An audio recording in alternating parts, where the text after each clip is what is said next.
If not, we will move to courtesy of the floor for public comment on any issue, 5-minute time limit. Mr. Fenning.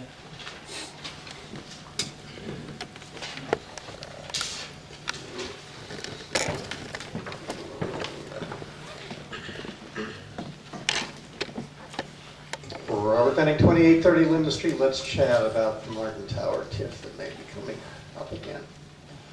If we go back in history, a prior council, in an effort to preserve Martin Tower, passed a zoning overlay district for the Martin Tower and its surroundings, so that it would be more attractive to be developed. I don't know why anybody wants to preserve Martin Tower. It's a monument to mismanagement.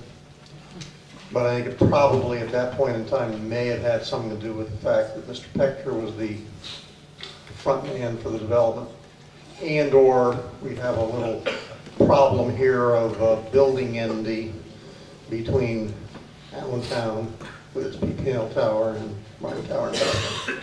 But that said, that ordinance was passed. The plans were presented to the Planning Commission. I know when I sat there and looked at them, my initial reaction was I wouldn't live in that place. It's a dense neighborhood.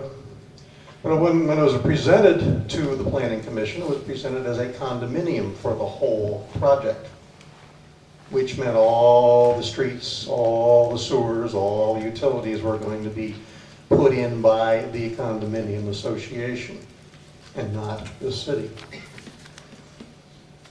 Move forward, we pass through time, and the project again starts, feeding at the public trough. It gets a blighted status, it gets historical designation, it gets apply for an EPA grant to get rid of the asbestos in the tower.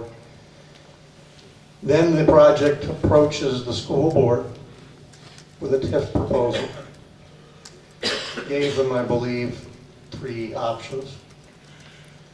And then said to the school board, now if you don't like this and don't do this, we're going to go with option 4, which is going to put a greater load on your school system. The bribe or the threat to bluff didn't work. The school board turned down the TIF and it died.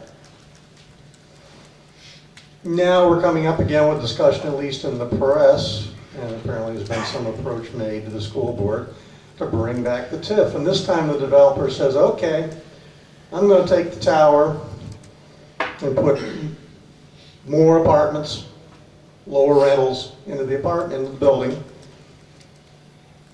If you don't give me the TIF, that's what I'm going to do, and these will surely flood your school district. Again, he's trying to call their bluff. What concerns me about this project, I may have said so at the time, is the ordinance that was passed, by my recollection at least, said that this was the denser housing was contingent upon the redevelopment of the tower. There is nothing to my recollection, nothing, period, paragraph in that ordinance that has any teeth to hold the developer to that. The current developer has already, I said, I believe that he intends to mothball the tower until such time as the build out of the other properties produces enough cash to move forward.